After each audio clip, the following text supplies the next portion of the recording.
Hola amigos, ¿qué tal? ¿Cómo están? Soy Abel Chávez y esto es Mundo Microfinanzas. Invito a todos nuestros televidentes que nos sigan a través de nuestras redes sociales por fuegotv.pe y por Mundo Microfinanzas. También decirles que estamos en el canal 18.8 señal abierta y también nos pueden seguir por más de 100 repetidoras a nivel nacional. Hoy tendremos a nuestro amigo Marco Corrales González. Marcos es catedrático, consultor y también es gerente general del Instituto de Formación en Microfinanzas. Marcos tiene muchos años en esta industria de las microfinanzas, tiene más de 20 años en este mundo. Hoy vamos a poder compartir con él y hacerles muchas preguntas referente al tema de los procesos de evaluación crediticia. Hoy pues para evitar una mora futura, ¿no? ¿Cuáles son los pasos a seguir para que los funcionarios de negocios o analistas de créditos pues hagan bien su labor? Marcos, muy buenas noches. Primero agradecerte por estar en el programa Mundo Microfinanzas y poder compartir con nosotros este momento. Bienvenido. Buenas noches a todos, Abel, buenas noches, gracias por la nueva invitación. Esta es la segunda vez que vengo, estamos a su servicio para lo que crean conveniente. Marcos, dime, coméntanos un poco qué es la metodología de evaluación crediticia de microfinanzas y para qué sirve. Bueno, la metodología son procesos, son políticas, son prácticas aprendidas que permiten otorgar bien los créditos a la micro y pequeña empresa, que se usa en el mundo de las microfinanzas, que usan las instituciones para otorgar sus créditos a la micro y pequeña empresa. Ese es un proceso que se ha definido como adecuado en función de prácticas, en función de lecciones aprendidas, que permiten la colocación con calidad de los créditos acá en el Perú. Sí, Marcos, ¿y esta metodología también se aplica para ONGs y cooperativas, o sea, para todos, o se diferencia, algún tipo de diferencia? Bueno, cada institución tiene una metodología, tiene un método para colocar los créditos. Algunos lo tienen mejor desarrollado, otros lo tienen menos desarrollado, tienen algunos inconvenientes, pero lo colocan, principalmente las cajas municipales fueron las que desarrollaron este proceso adecuado de colocación de créditos, que es diferente obviamente a la colocación, a la metodología de colocación de otros créditos en el sistema financiero. Entonces ahora se ha basificado, están perfeccionando las instituciones este proceso, este método, en función a sus prácticas, en función a las lecciones aprendidas, y les está permitiendo desarrollar una cartera en algunos casos con mayor calidad que en otras, ¿no? Y dime, eso se ve pues dependiendo de la calidad de la cartera, dependiendo la evaluación que han realizado en el campo, ¿no? ¿Qué tan buena es la evaluación o la metodología que ellos aplican para poder otorgar un buen crédito, ¿no? Porque al final un crédito bien colocado es un crédito bien recuperado, pero muchas veces pues hoy en día impacta mucho en la morosidad. ¿Esto es por qué? ¿Porque no se aplicó bien la metodología en una buena evaluación crediticia? Yo creo que sí. Entonces la metodología también está basada en una filosofía crediticia, en principios, en condiciones previas.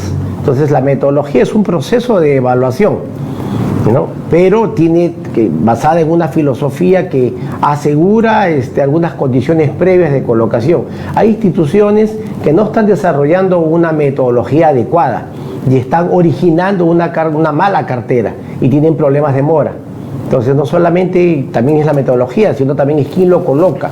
Son los analistas que tienen, no los preparan, no los entrenan, no los forman bien. Acá hay que formar, hay que capacitar y hay que entrenar al analista, ¿no? En los procesos de evaluación crediticia para asegurar una colocación con calidad, para después de tener un tiempo una cartera bien estructurada, bien formada, que genere la rentabilidad esperada por la institución. Y a veces eso no pasa. y los que dirigen algunas instituciones no tienen claro, porque no tienen experiencias previas, no conocen de microfinanzas, han trabajado en otro tipo de instituciones y cuando les encargan o se encargan ellos de este tipo de gerencia de crédito, al no tener claro estos procesos, obviamente no hacen la supervisión y el seguimiento necesario y pertinente, ¿no? Ya que has hablado mucho de la filosofía, dime, ¿cuáles son los principios de la filosofía crediticia y cómo se aplican en la metodología de evaluación crediticia?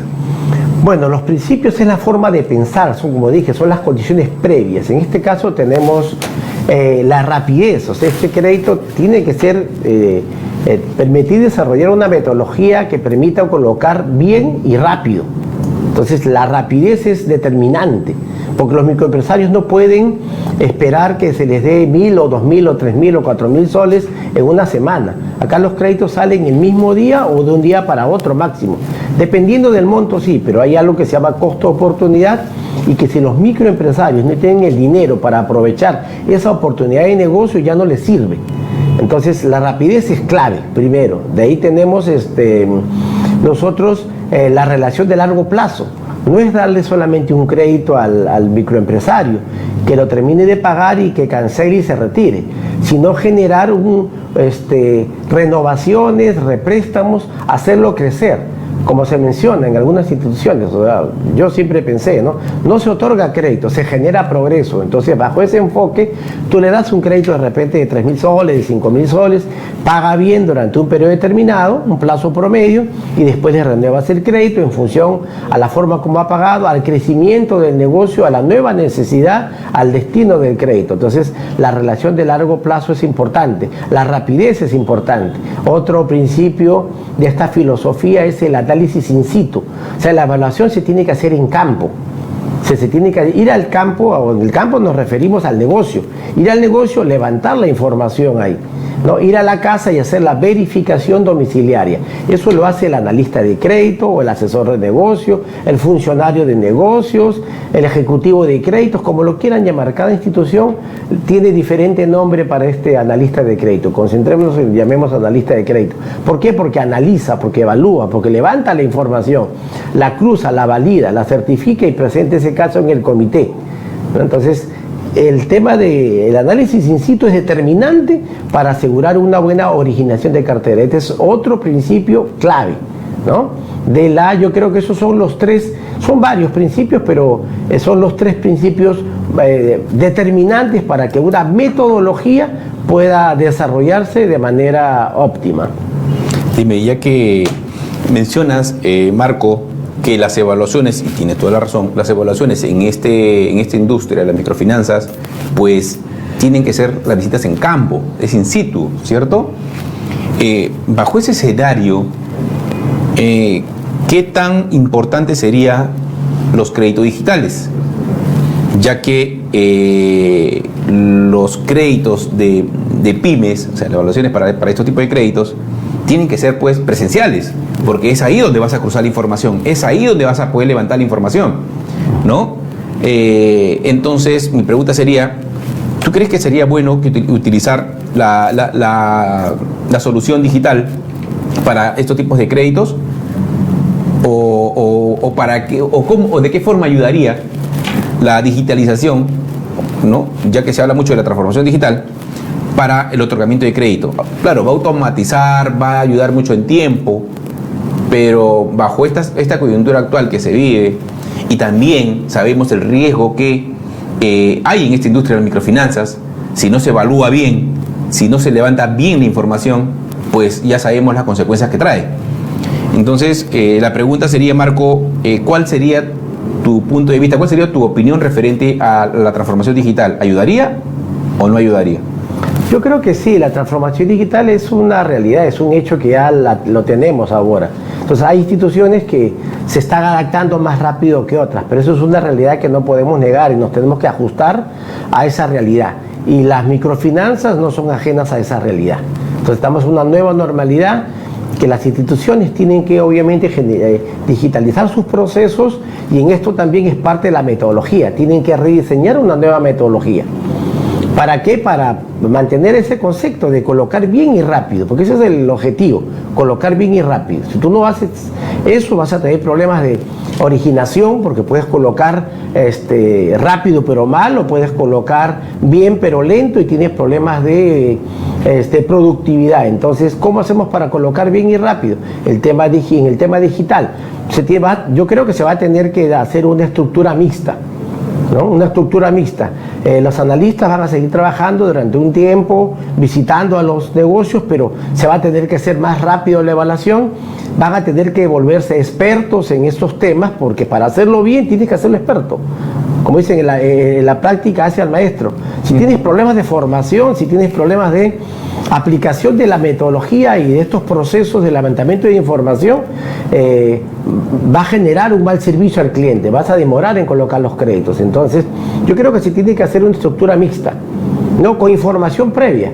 Hay instituciones que trabajan con el credit scoring, que es información por tarjeta de puntos que ya existe en el sistema y que califica de alguna manera al cliente. Entonces se va a tener que hacer una estructura mixta, la información que ya existe, el historial crediticio que ya existe, de cómo ha pagado, de dónde vive, si tiene casa propia o no, qué tiempo tiene en el negocio, todo eso va a estar ya en el sistema, va a estar digitalizado. Entonces tú vas a poder rescatar esa información, pero también vas a combinarla con lo que observe el analista en su visita, que va a ser rápida. Ahora, antes una evaluación hace 20 años demoraba pues 2 horas, tú llegabas a las 10 de la mañana y salías a las 11, a las 11:30. Entonces, entre el levantamiento, los cruces de información y la verificación domiciliaria. Ahora, un crédito nuevo va a tener que demorar máximo 30 minutos y un représtamo o una renovación máximo 15 minutos. O sea, no se va a poder demorar más que eso. Entonces, ahí el tema de la digitalización, de la transformación digital, va a tener que hacer un papel determinante en este sentido. Entonces, yo creo, de mi punto de vista, porque esto de acá es también un tema de enfoque, se va a tener que desarrollar una estructura mixta, ¿no? Que no abandone el método tradicional de la evaluación, que ha dado resultados, se ha mantenido que las instituciones se desarrollen, ¿no? Y sean rentables, y el actual método de la transformación digital, que le va a permitir obviamente usar esa información que está en el sistema y hacer un proceso más rápido, sin perder la calidad de servicio al cliente, ¿no? Y sin perder la calidad de la liquidación, que esos son los conceptos claves. O sea, ¿cómo hacemos para colocar bien, para colocar rápido, para colocar con calidad y para atender bien al cliente y satisfacer sus necesidades de manera oportuna, ¿no? Y clara? Entonces, ese es el concepto. Ahí tiene que estar enfocándose la transformación digital, yo creo que, y mezclándola con un poco el proceso y la metodología tradicional. Entonces, eso ya va a tener que rediseñarlo cada institución. El que mejor lo haga, le va a ir bien, va a poder desarrollarse y va a poder cumplir con su objetivo, ¿no? Ok. Dime, y ya que hablas tú de los créditos, del tiempo de la colocación de un crédito, del otorgamiento de un crédito, claro, esta solución ayudaría mucho en tiempo para poder colocar un crédito. Hoy más que nunca, pues, la gente quiere un crédito rápido para sus negocios, ¿no? Antes se demoraban pues 2 días, 3 días, creo que hasta ahora algunas instituciones todavía lo hacen. Pero hoy el que no está preparado, pues va a tener gran problema para poder llegar a las metas. En ese sentido, Marco, la solución de digitalización, esta herramienta que ayudaría mucho a los funcionarios, dime, sería para créditos, creo yo, para créditos recurrentes, porque para créditos nuevos sí tendría que ir el analista o el funcionario a visitar a los clientes in situ, ¿cierto? Bueno, sí, para los créditos recurrentes, para el crédito retorno, los représtamos, los paralelos, los créditos de campaña, sí hay una información previa y una base de datos. Ahora se trabaja mucho con base de datos, con información previa, ¿no? Y te define un perfil del cliente. Algunos le llaman, por ejemplo, AAA, AA, A, B, C. O sea, hay una calificación previa que se hace del riesgo, del perfil del cliente. Claro, eso te va a permitir colocar de la manera más rápida usando estos medios digitales. Pero los créditos nuevos, o sea, también no necesariamente se va a aplicar, creo, para los nuevos, para los représtamos. En unos casos de los nuevos también ya hay historial crediticio. ¿no? Que sea, de repente no es cliente tuyo, pero es cliente de otra institución. Entonces tú vas a tener acceso de alguna manera a esa información que ya existe, a ese historial, esos antecedentes, y también la vas a poder usar. O sea, depende de cómo use cada institución esta información. Entonces algunos la van a usar bien, otros no la van a usar mal, a veces por el apetito comercial, por querer colocar, como dices tú, por querer llegar a las metas, se le da a cualquier cliente sin tener claro su perfil de riesgo.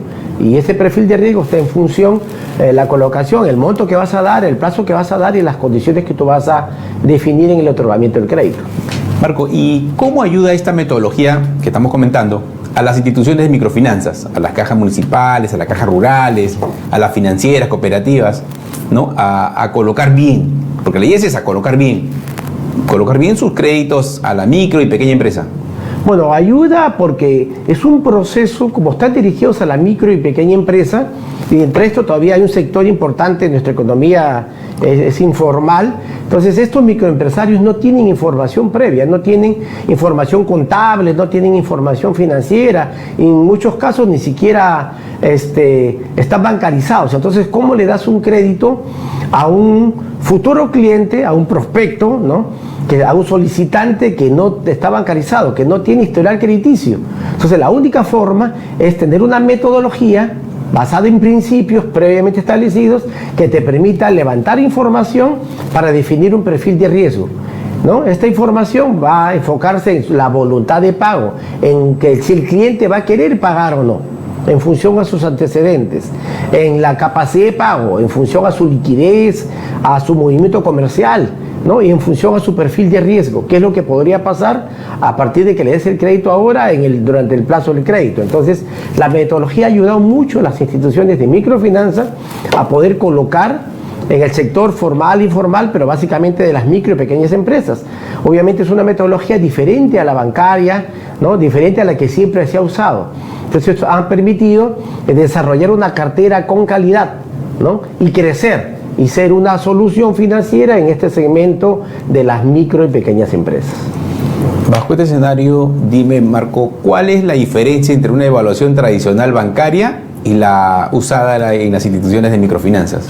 Bueno, básicamente son por las características del microempresario, ¿no? Entonces la mediana empresa, la gran empresa tiene información contable, tiene información formal, tiene información registrada, tiene movimiento comercial, está bancarizado. Entonces, una evaluación es más práctica en ese sentido, porque ellos te dan toda la información, te dan sus balances, te dan sus estados pérdidas y ganancias, te dan su flujo de caja. Tú conversas básicamente con el contador. Entonces te da toda la información tributaria, comercial, financiera. Entonces se ingresa al sistema bancario y el sistema bancario tiene un scoring, tiene un perfil de riesgo y definen cuánto le dan y en qué condiciones le dan. Lo que en las microfinanzas es diferente. Ahí no hay un balance. Tú le pides a una persona que tiene una tienda de abarrotes, de repente en un vecindario, en un barrio, no tiene pues libro de caja, no tiene flujos de caja, no tiene registros de repente de ventas. Y si tienes un cuaderno simple y sencillo, de repente está en el régimen simple, paga un impuesto mensual fijo, tiene su licencia, su permiso sanitario, o sea, tiene poca documentación por ser microempresario. Entonces no hay información financiera, no hay información contable. O sea, ¿cómo conoces tú su movimiento comercial? La única forma es que el analista que los visite levante esa información en una evaluación, usando la metodología de evaluación crediticia con el cliente, para determinar si el cliente va a querer pagar, como te dije, si va a poder pagar, ¿no? Y si las condiciones están adecuadas para otorgar el crédito. Entonces, hay una diferencia entre la metodología bancaria tradicional y la metodología de evaluación crediticia de microfinanzas que usan estas instituciones.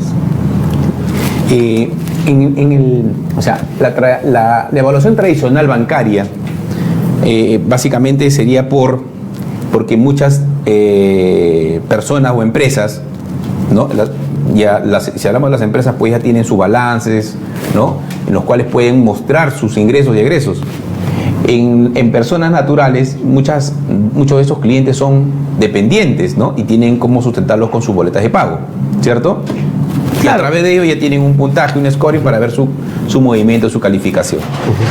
Y en el tema, claro, como tú bien mencionas, de las pymes, es bien complejo porque no sabes, muchos de ellos no tienen. Y el tema se vuelve un poco más difícil de poder sacarle la información, ¿no? Dime, ¿qué es una voluntad de pago en una evaluación crediticia? Y según tu experiencia, ¿para qué sirve? Bueno, la evaluación de la voluntad de pago es una evaluación cualitativa. También le llaman voluntad de pago evaluación cualitativa. En este sentido queremos nosotros, ¿cuál es el objetivo de esta evaluación? Saber si el cliente va a querer pagar.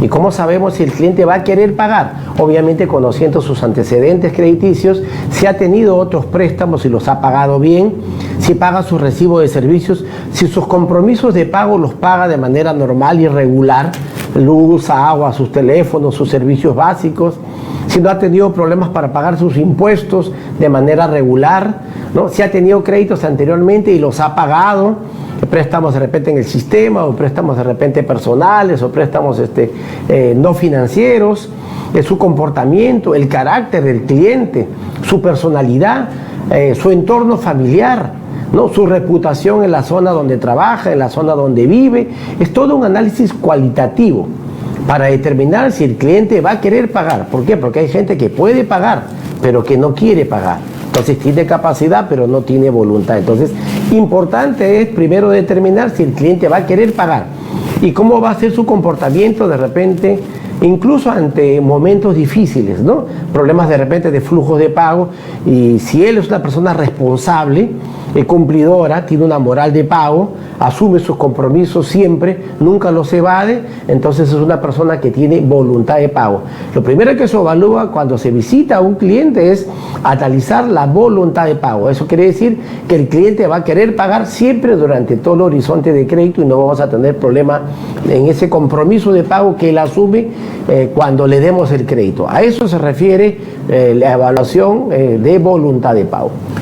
Marco, y bajo este escenario, bueno, bajo la coyuntura que pasó o sigue pasando en nuestro país, en la zona sur, ¿no? Que hay muchos pequeños empresarios, pues, que han tenido muy buena voluntad de pago, pero con las marchas y las contramarchas y han obligado a que cierren los negocios, pues muchos de ellos no han podido generar ingresos.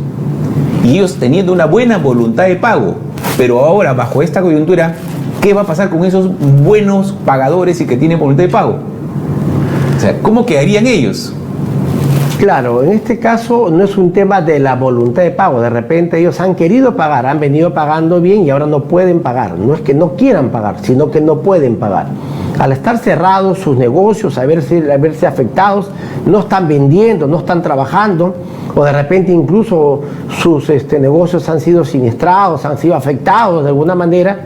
Entonces, por más que una persona quiera pagar, si no puede pagar, va a tener problemas, obviamente. Eso está pasando, como tú mencionas, probablemente en la zona sur del país.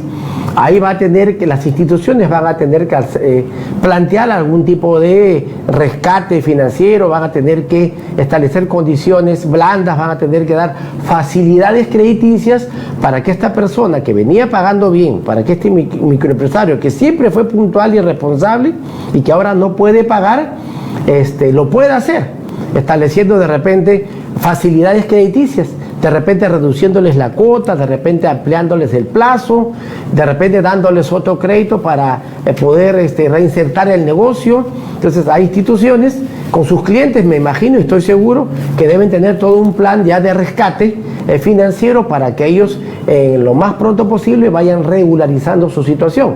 Por ese lado creo que es responsabilidad de las instituciones en esa parte del país, que tienen que ayudar, tienen que comprender al microempresario y tienen que apoyarlo y ayudarlo a que salga de esta situación, ¿no? Como tú mencionas, sería muy importante el rescate y de la forma como lo has planteado, porque de esa manera el pyme o el cliente pues no saldría perjudicado, ¿no? Porque en realidad no ha sido su intención quedar mal con el sistema, porque al final a él solo va a medir su evolución en el sistema financiero, su calificación en el sistema financiero, y muchos de ellos no quieren quedar mal porque de repente por su propio negocio, pues si quedan mal en el sistema ya no van a poder acceder a ningún tipo de crédito. Entonces es ahí lo que tú mencionas, es la ayuda de las instituciones financieras a sus clientes. Esperemos pues que esto se dé de esa forma, ¿no? Para que no se hagan perjudicados estos clientes de la zona sur y también de Madre de Dios. Amigos, nos vamos a un corte comercial y volvemos.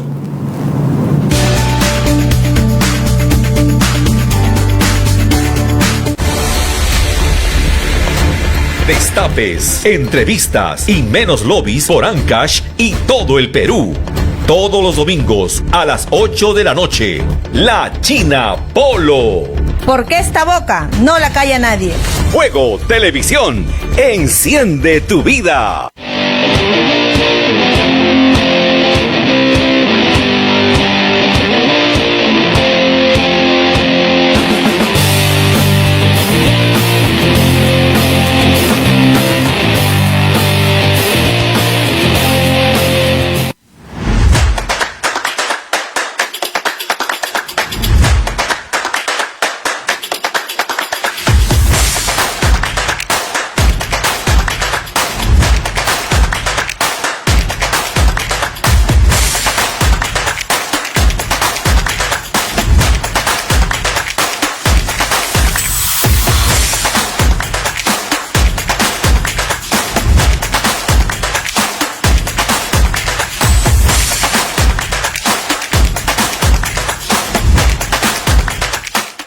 Ahora todas tus noches de martes y jueves se pintarán de azul y blanco. Todo lo que debes saber sobre el equipo del pueblo lo tendrás primero aquí, con la conducción de Majo, William, André y Rodrigo. Información, análisis, pasión y premios sobre el equipo más grande del Perú. Zona Grone, todos los martes y jueves a las 7 p.m. Solo aquí por Fuego TV. Enciende tu vida.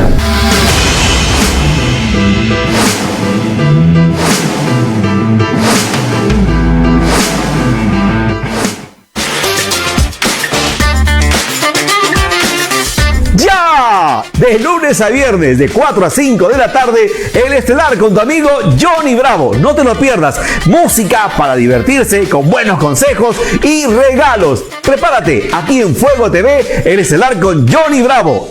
Fuego Televisión. Enciende tu vida. El magazine que tanto esperabas. En tendencia con Darby Henry y por la mejor señal, Fuego TV. Enciende tu vida. ¿No se les antoja acaso por las noches su tallarincito, su papita amarilla, su cebollita china, su guión y su buena presa? ¡Sí! Tranquilo, muchachos, hay de todo y para todos. Todos los martes y jueves, caldo de gallina con Cristian Bairo. En Fuego TV, enciende tu vida.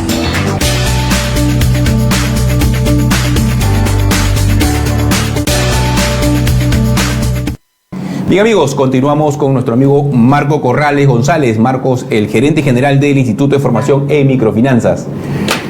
Marco, hace un momento comentamos pues referente a la voluntad de pago, ¿no? La voluntad es muy importante en una evaluación crediticia, pero también tenemos la otra parte, que es la capacidad de pago en una evaluación crediticia. Coméntanos, ¿para qué sirve? Bueno, ya habiendo determinado la voluntad de pago, eso significa que estar seguros que el cliente va a querer pagar bajo cualquier circunstancia y en tanto que se le presenta, ¿no? Obviamente, si depende de él, se pasa a la siguiente etapa, que es la evaluación de la capacidad de pago o evaluación cuantitativa. Entonces, para evaluar la capacidad de pago, ya el analista tiene que levantar información, ¿no? Cuantitativa, tiene que, en la visita de campo, en el análisis in situ, hablar con el cliente. ¿Cómo se hace esta evaluación? En una entrevista, en una conversación con el cliente, donde se valida la información que el cliente, o en este caso el futuro solicitante, te da. Pues hay que estructurar, hay que levantar información para estructurar un balance del negocio, ¿no? Hay que preguntar obviamente cuánto tiene de efectivo, si vende a crédito o no, a quiénes les vende crédito, qué política de crédito tiene, cómo escoge a sus clientes, qué plazo les da, su inventario, cuánto tiene de mercadería, valorizando la precio de costo, si tienen almacén aparte del stock, si tiene mercadería de campaña, cuánto tiene para más o menos dimensionar el negocio. Después también si tiene pagos anticipados, diferidos. O sea, la idea es determinar en el balance el activo circulante, la rotación de capital de trabajo, ver qué activos fijos tiene que van a servir para que el negocio pueda operar. Activos fijos muebles, maquinaria y equipo, enseres, activos fijos inmuebles, para determinar claramente el total del activo, o sea, los bienes y derechos del negocio. Y de ahí después vamos a evaluar el pasivo, las deudas que tiene, las deudas comerciales, las cuentas por pagar, proveedores, las deudas financieras de corto plazo, las deudas financieras de largo plazo, las deudas de prestamistas, todas las deudas que tiene para determinar el patrimonio. Con esto nos vamos a poder dimensionar el tamaño del negocio, ¿no? O sea, después de determinar los bienes y derechos, las deudas y obligaciones, ver cuál es el tamaño del negocio. Entonces, esa información ayuda a dimensionar el tamaño del negocio por parte del analista, en este caso el balance.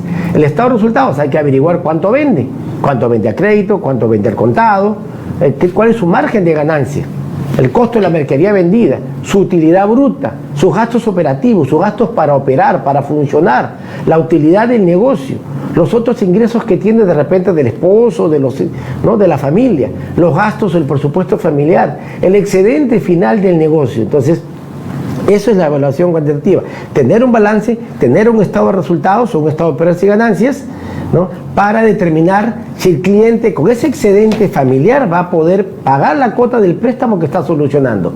Eso es evaluación de la capacidad de pago. Y el primer ratio que se determina es si el excedente cubre o no la cuota del préstamo que el cliente está solicitando. Entonces, eso se llama evaluación de la capacidad de pago, que es una evaluación cuantitativa que levante el analista de crédito en la visita de manera in situ al negocio.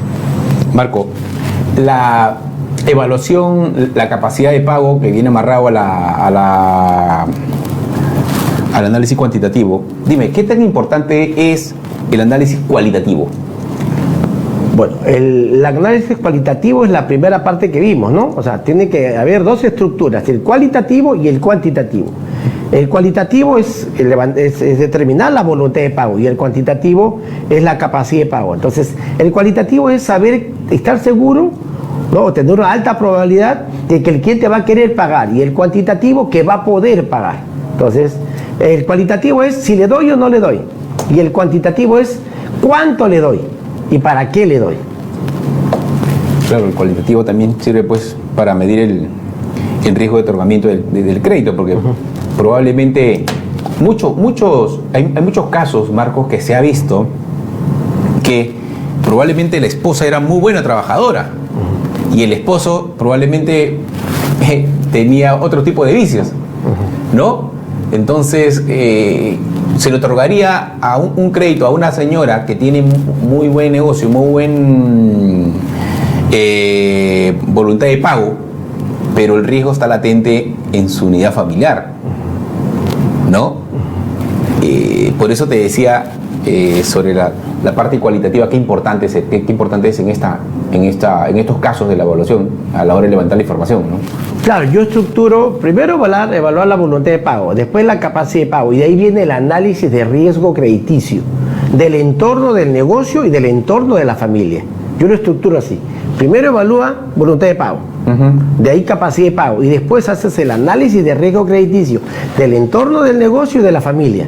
Ahí tú evalúas en el entorno del negocio qué podría pasar en el negocio, que teniendo ahora voluntad y capacidad de pago, de repente después que le haces el crédito, al tercero, cuarto, quinto mes no te pagan. ¿Dónde está esa voluntad y la capacidad? Lo mismo hacemos en la familia.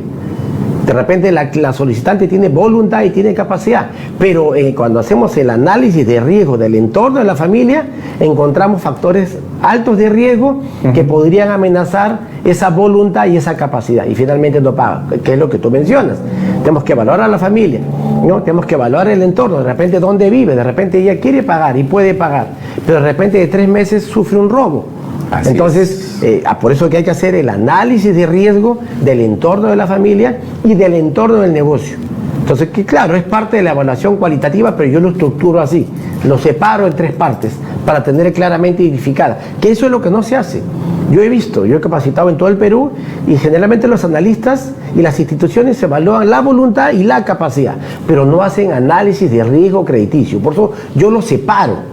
Claro, es parte, como te digo, de la evaluación cualitativa que tú has dicho, pero yo prefiero separarlo para poder identificar claramente estos factores de riesgos en el negocio y en la familia que a partir después que tú le des el crédito podrían afectar esa capacidad o voluntad de pago. Entonces, ya que tocas el punto del análisis de riesgo, dime, ¿para qué sirve el análisis de riesgo crediticio en una evaluación crediticia?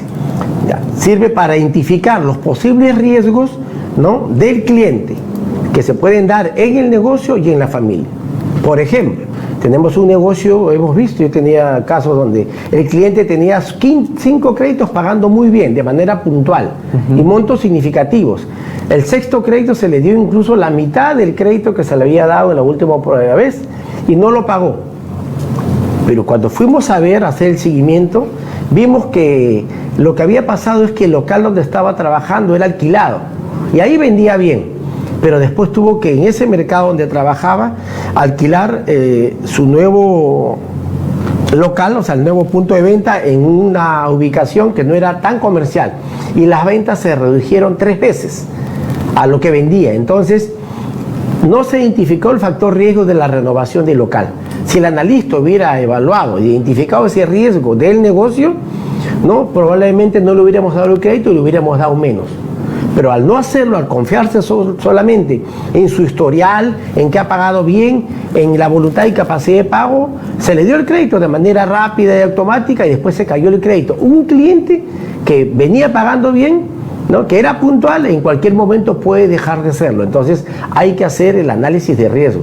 O como tú me indicaste también en la familia, ¿no? Ahora el tema del COVID, ¿no?, la enfermedad, él de repente pagaba bien, quería pagar bien y podía pagar bien, pero se tuvo que generar un presupuesto extraordinario por un tema de salud de uno de sus miembros de la familia y ya después no podía pagar. No es que no quería, sino que no podía. Debimos haber identificado el riesgo de salud de la familia para ver si el monto que le estábamos dando estaba en relación con su nuevo flujo de caja y no lo hicimos. Entonces el análisis de riesgo sirve para eso, para identificar los riesgos del entorno del negocio y del entorno de la familia y saber cuánto le damos, para qué le damos, cómo le damos y si él va a poder pagarlo, ¿no?, bien. Qué interesante, Marco, poder saber de los tipos de riesgo que hay a la hora, pues, de hacer este análisis para el otorgamiento de un crédito, ¿no? Porque si bien es cierto, hay muchas y se ve mucho, muy buenos clientes migran a otro local en el cual, pues, se les va a reducir las ventas, pero ¿qué hace el funcionario o el analista? Pues le otorga la misma línea de crédito sin saber el impacto que puede tener ese cliente en sus ventas. Y pues si esto impacta en sus ventas, también va a impactar en sus pagos, ¿no? Y por eso mismo es importante hacer este tipo de evaluaciones. Dime, Marco, ¿y esto, según tu experiencia, según las capacitaciones que tú has dado, se ve muy frecuentemente en el campo? Sí, se ve frecuentemente y ese es un problema que hasta ahora no resuelven muchas instituciones. Claro, el apetito comercial, el cumplimiento de las metas, la presión comercial a la gerencia de crédito, a los gerentes regionales, a los analistas. Entonces, obviamente hace que ellos se confíen en el historial crediticio, que como han pagado bien, entonces le di 5.000 soles, pagó bien, ahora le doy 10.000. Entonces solamente se basan en los antecedentes, en un scoring, en un puntaje, ¿no? Entonces, en la generación del nuevo monto de manera automática. Sí, en muchos casos funciona, pero nosotros tenemos que hacer un análisis de riesgo de ese cliente, a ver si las condiciones han variado, si sus ventas se mantienen o si se han incrementado, si no hay problemas de enfermedad, o sea, si no hay otros factores que va incrementado el riesgo con respecto al primer crédito que le di.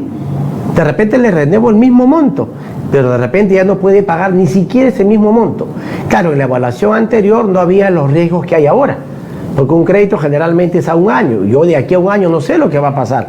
Yo estoy asumiendo que los riesgos se mantienen, que no se incrementan los riesgos. En muchos casos pasa eso, pero en otros casos no. Entonces, ahora cuando se digitalice la renovación de los créditos, eso va a ser un problema, porque se va a tener que actualizar los riesgos del negocio y de la familia para poder incrementar el monto, ¿no? Y si no se visita, ¿cómo vas a poder darte cuenta de eso? Por eso que el análisis in situ en la visita del analista es clave. Entonces, eso se va a tener que afinar bien. No digo que no se va a poder hacer, digo que se va a tener que afinar bien. Y en la clasificación de la cartera va a estar, yo creo, uno de los factores de éxito, ¿no? Como dicen, tú tienes clientes AAA, AA, A, B, C, D, hasta E, pues, ¿no? Entonces, tus super clientes obviamente tienen factores de riesgo mínimos y que no varían y que no se incrementan. Entonces, la clasificación de la cartera va a ser importante. No se está haciendo en algunos casos, entonces un cliente que fue bueno antes, de repente ahora no lo es. Y mucho más en un escenario actual, ¿no? Con la política económica que tenemos, con los problemas sociales, con el tema del nuevo escenario del COVID, o sea, todas esas cosas, y obliga a que la presencia del analista en las renovaciones de los créditos sea de todas maneras necesaria para actualizar la información. Marco, dime, según tu experiencia, ¿cuál sería la recomendación a la hora de otorgar un crédito para capital de trabajo? ¿Sería 6 meses, 12 meses, 18 meses?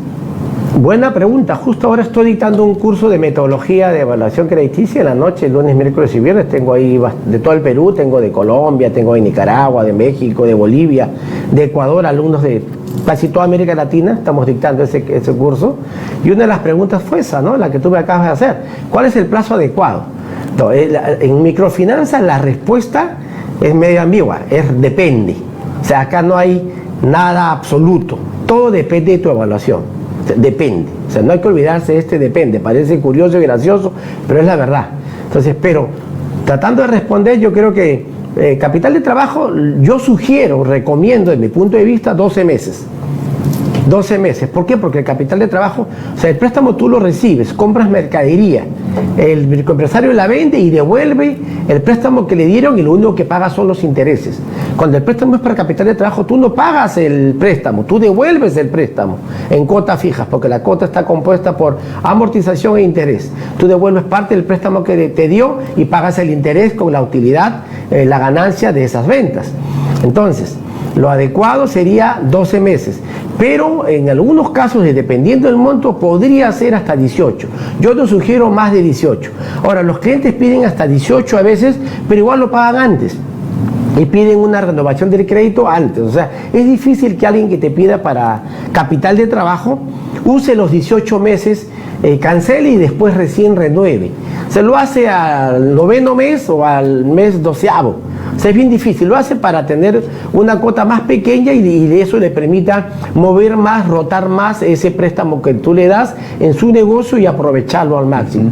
Pero lo adecuado yo sugeriría 12 meses. O sea, si él no puede pagar un crédito de capital de trabajo en 12 meses, hay un riesgo adicional, hay un riesgo posiblemente de capacidad de pago. Y la idea no es incrementar el plazo, la idea es reducir el monto. Y caso contrario, eso es lo que están haciendo mal. Cuando un cliente no puede pagar un monto, amplían el plazo para reducir la cuota. Yo creo que ahí hay un problema y hay un riesgo adicional. Yo creo que si no puedes pagar un préstamo de 10.000, no le amplíes el plazo, reduce el monto y dale 5.000. Y lo vas midiendo y vas midiendo. Sería lo más sano, pero la gran mayoría pues tienen metas y las presiones que tienen y por colocar y por llegar a las metas a veces cometen ese tipo de errores, ¿no? De otorgar por otorgar. Amigos, nos vamos a un corte y regresamos.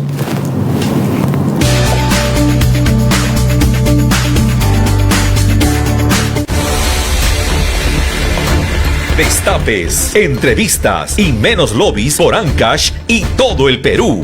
Todos los domingos a las 8 de la noche. La China Polo. Porque esta boca no la calla nadie.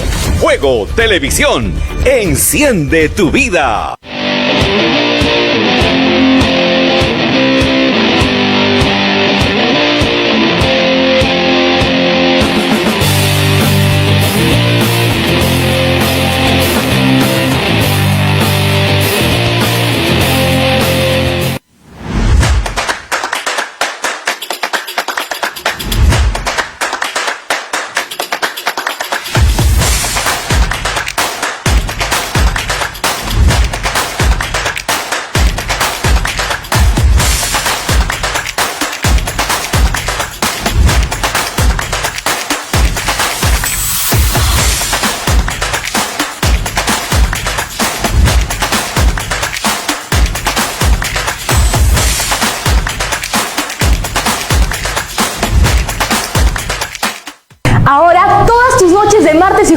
pintarán de azul y blanco. Todo lo que debes saber sobre el equipo del pueblo lo tendrás primero aquí, con la conducción de Majo, William, André y Rodrigo. Información, análisis, pasión y premios sobre el equipo más grande del Perú. Zona Grone, todos los martes y jueves a las 7 p.m. Solo aquí por Fuego TV. Enciende tu vida.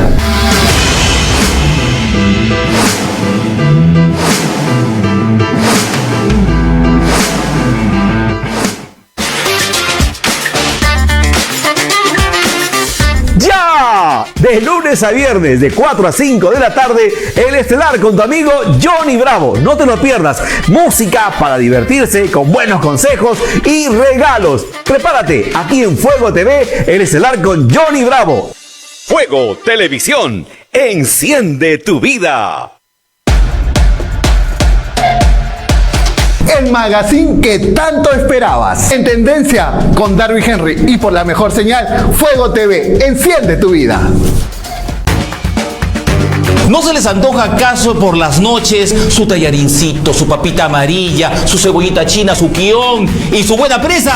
¡Sí! Tranquilo, muchachos, hay de todo y para todos. Todos los martes y jueves, caldo de gallina con Cristian Bairo. En Fuego TV, enciende tu vida.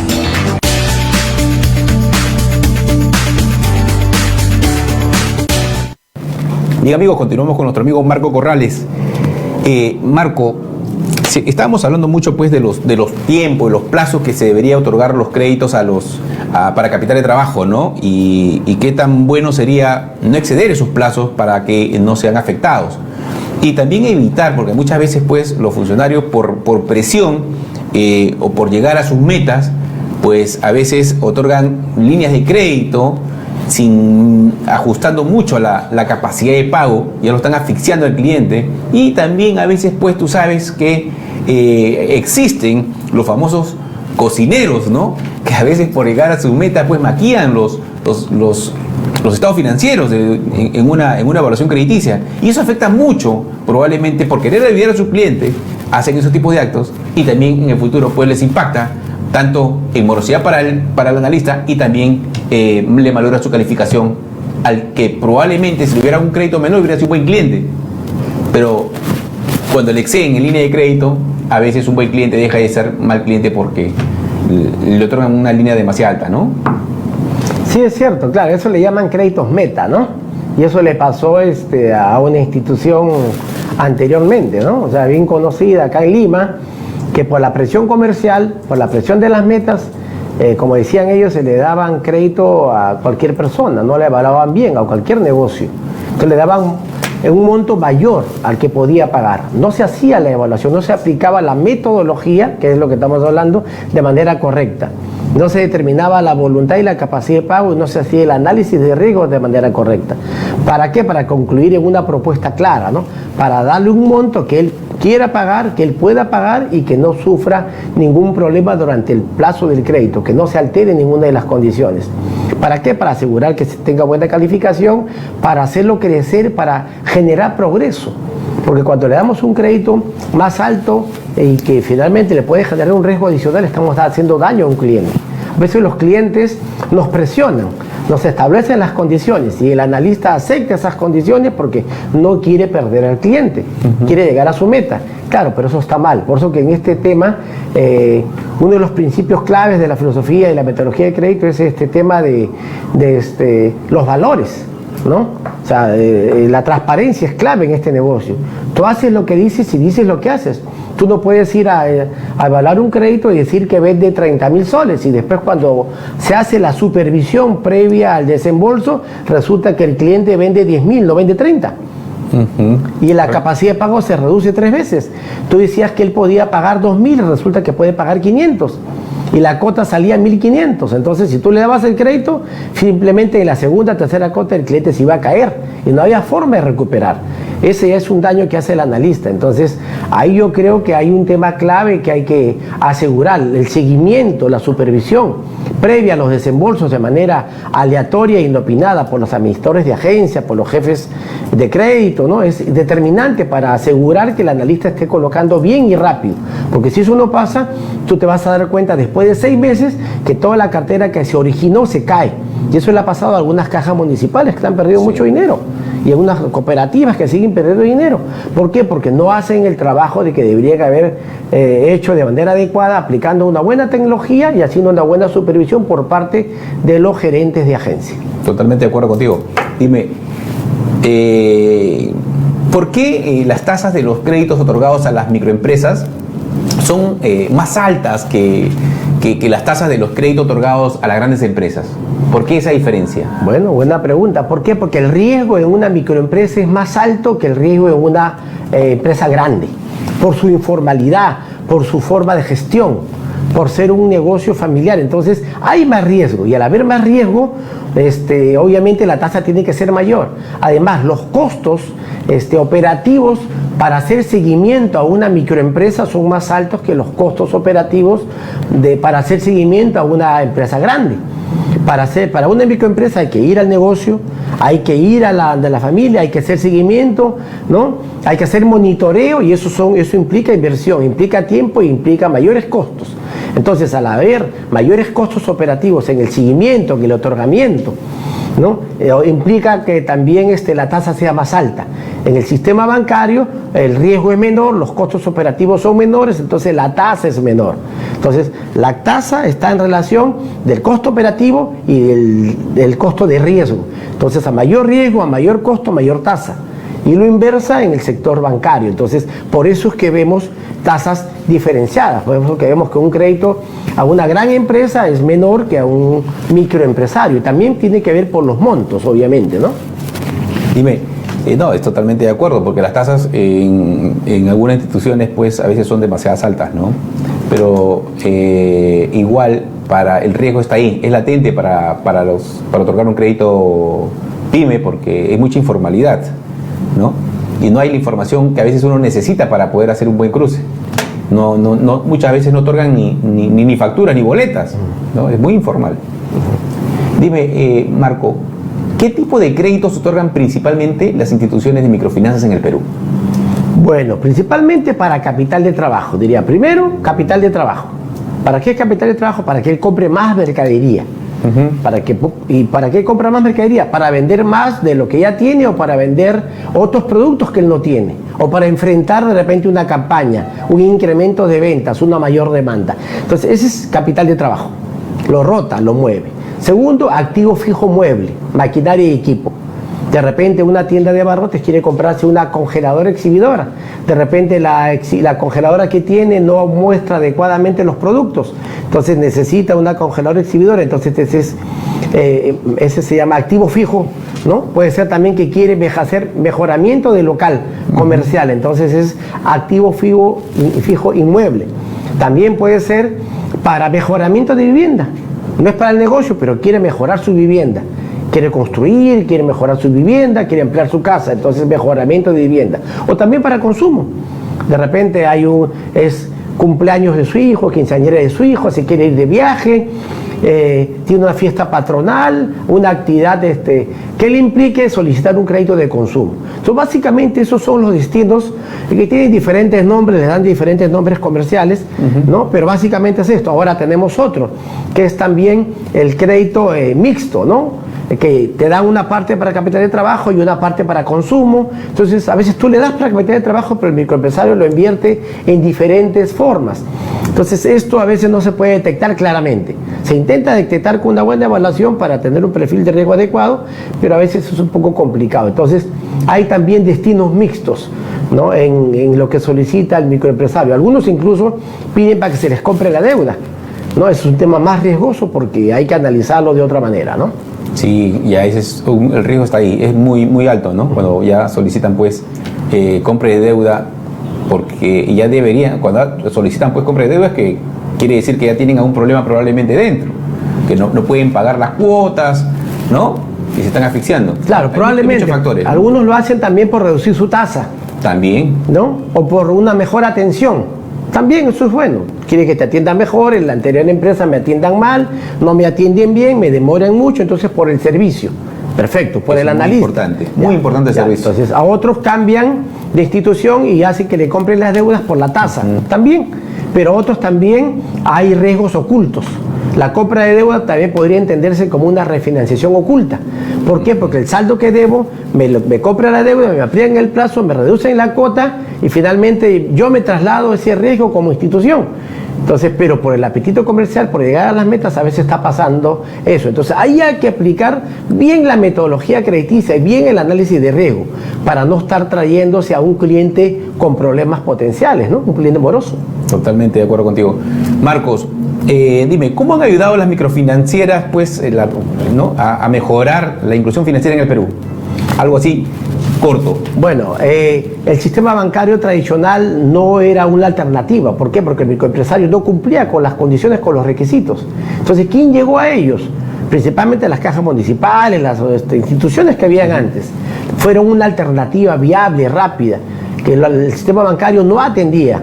Entonces, a ellos, al tener una buena metodología apropiada para poder evaluarlos, podía generar una inclusión financiera, podía bancarizarlos, podía darles una oportunidad de crecer, darles un crédito dentro de su informalidad. Eso ayudó mucho las microfinanzas en el Perú y ayudó a que se desarrolle la economía en el Perú. Qué bueno, Marco, el tiempo en televisión nos ganó, ha pasado muy rápido, se nos ha ido muy rápido el tiempo, está muy interesante la conversación, hay muchas preguntas más por hacerte, pero igual agradecerte por haber compartido con el programa Mundo Microfinanzas. Dime, ¿cuáles serían tus palabras de despedida? Todos tus televidentes que te están viendo en este momento. Bueno, les agradezco por la invitación, es la segunda invitación, estoy a sus servicios, los invito a todos a seguirnos en las redes, a participar en nuestros cursos si quieren volverse expertos en microfinanzas. Tenemos cursos para gerentes de agencias, gerentes zonales, para gerentes de crédito, para analistas en ventas, en administración de cartera, matemática financiera, evaluación crediticia, lo que ustedes quieran. Revisen, estamos para servirles y para obviamente contribuir con las microfinanzas en el Perú y América Latina. Qué bueno, Marcos. Muchos éxitos. Fue Marco Corrales, gerente general del Instituto de Microfinanzas, de Formación en Microfinanzas. Amigos, espero les haya gustado el programa el día de hoy. Nos vemos en el siguiente programa. Que tengan muy bonitas noches. Chau, chau.